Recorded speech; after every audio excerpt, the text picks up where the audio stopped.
Stage, Daniel Nguyen! Thank you. I don't know if you can tell, but I'm not local. I'm the only one. But you might be able to tell by my name. Anyone know where my family's from? Vietnam. Woo. Never lived there. I was actually born in Texas. Okay. It's true. It's a thing. Most people, when they think of Texas, what do you think of? Yeah, that'd be great. I don't do that either. I left when I was 3, and then I moved over here to Jakarta, actually. So in a way, I'm coming home, because I left again when I was 18. Went to the US, lost my dual accent, went to Switzerland for a few years, went to the States, moved around a lot. But a lot of people ask me, they're like, what's your favorite country? Daniel, you've been to lots and lots of places. You speak lots of languages. What is your favorite country? Fuck, they're all different. It's okay. But if I had to choose one, I did call a place home for about 6 years. And that was Switzerland at the time, just before I came here, actually. And then, so basically, they didn't extend my last work permit, and they were like, yeah, you better get out. And then people were like, well, are you going to move back to the US? And I was like, I don't like getting shot. Don't like Trump that much either. And it turns out it's difficult to be American in Europe, by the way, because basically you have to, let's just say, prove that you can do a job better than anyone else, that anyone local. That's pretty normal, right? And it turns out, like, being American, they don't care. And then they're gonna be like, people, like, the difficulties of being American in Europe is that, number one, can't get a work permit, not easily. Number two, everyone's gonna ask you about Trump. And, like, it's like, they come up to me and they're like, oh, you're American, right? It's like, yeah. So what happened over there? And I'm like, I don't know. I was here. Yes, I'm going to. But now I'm in Indonesia. The thing is that, like, basically, I had a plan for trying to stay there. Obviously, it didn't work. But turns out the plan for staying there is also the same one if I ever want to come back there. Because now that I'm back in Indonesia, it's nice because I haven't been here for a long time and it feels like home. And the thing about that is that, but you know what Switzerland doesn't have? Earthquakes. Or getting shot, for that matter. But like I said, I have 2 plans. One of them is to get over there, like, if I get a job over there, then they can sponsor me for a work permit. But then I have to prove that nobody over there can do what I do professionally. So I tried being a comedian. Swiss people are famous for their humor. Not so much. But you can see how well that worked out, right? In any case, then the other option that I had would be marriage. And, obviously that worked out too, right? In any case, though, like, ever since I got to Indonesia, sometimes people ask me, like, hey, maybe do you like it here? I'm like, yeah, it's nice. It's like, oh, maybe you should find a nice Indonesian wife. And I'm like, I don't know. I do kind of have a woman hanging around my room a lot these days. Okay, she's a mosquito.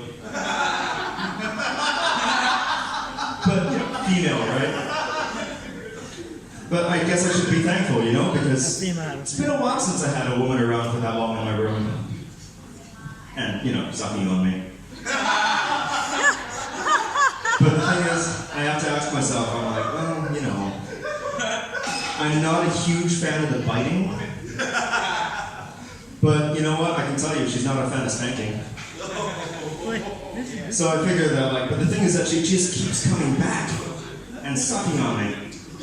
And then I ask myself, I'm like, well, okay, maybe this is bad, because I'm trying to spank her, she keeps coming back, maybe we're in an abusive relationship, And the key to every relationship is communication, am I right? Yeah! So I thought to myself, okay, we can negotiate, I don't spank you. You don't bite me. We'll find a nice, happy medium. And then I'll just know every night that then when I hear her buzzing in my ear, that's when she tells me that she's coming. No? No? I thought that was good. Anyway. Thank you for that. Anyway, so the thing is that I realized I forgot where I was going with this. Oh yeah. So just kind of, alright. So that you might be thinking that this is getting, maybe a little weird, talking about mosquitoes instead of women, and maybe it's getting a little out of hand, and out of hand. Isn't that the point? Okay. Too subtle. All right. So here's the thing. So I've been single for a while. Sometimes happily, sometimes less happily. And anyone who's been single for a while. So, do you ever have friends who try to make you feel better about being single, when you're unhappy about it? And they say oh, don't worry, it'll happen when you least expect it. Has it happened? Has someone told you? Oh, you lucky crowd. All right. So, they say that, and they say that that's supposed to make you feel better. It doesn't. But the thing is that, if you anyway, it doesn't even make any sense. Because what does it even mean to least expect anything?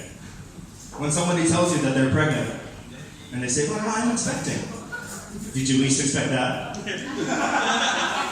Was it honey, we've been having unprotected sex for a while now, even with the azan. And, I didn't expect that. Actually, funny story. I heard a story about this couple. They went to see a doctor because they wanted to have a baby, and it just wasn't happening. And the doctor was like, "Are you sure you're having enough sex? Protected sex?" And they were like, "Yeah, And the husband in particular was like, "Yeah, man, giving it to her night after night." And he's like, "Okay." And after some more questioning, he found out that what he was giving it to her was in her belly button. And they assumed that the belly's what grows, right? So then that's where he was coming.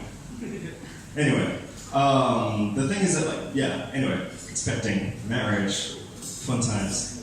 And I figured that, if I do ever want to move back there, I just have to find someone to get married with. And since obviously it didn't work out over there, I actually talked to a lot of people over there, and they were saying, I met a lot of foreigners who married, say, Swiss people or Europeans, and they were like, yeah, I met my Swiss husband or wife or whatever when they were traveling in South America or Africa or Asia or whatever, and they're like, and then that's how I moved to Switzerland. We got married and then I moved there. All right, what does this tell us? This tells us that the Swiss only get adventurous when they travel. They come out here and they're like, I want to try something exotic. Because over there I'm just a dirty foreigner. And they have ideas, stereotypes, sometimes they're a little racist. And they're like, when I look for exotic over there, think of somebody maybe a little taller than me, maybe a little more, bronze, maybe a little muscular, Because when people look at me as an East Asian looking person, they probably think it's probably got a tiny penis. And what does that mean? What does that mean for me, for my hypothetical future plan? It's that I need to find that one girl, right? Gotta keep looking up at that one. That one who says, I want to try something exotic. I want to try that tiny penis. It'll fit right in my belly button. And then when she finds out that, much like the rest of the world, I'm around, average, she'll be like, oh, it's what I least expected. Anyway, that's it for me tonight.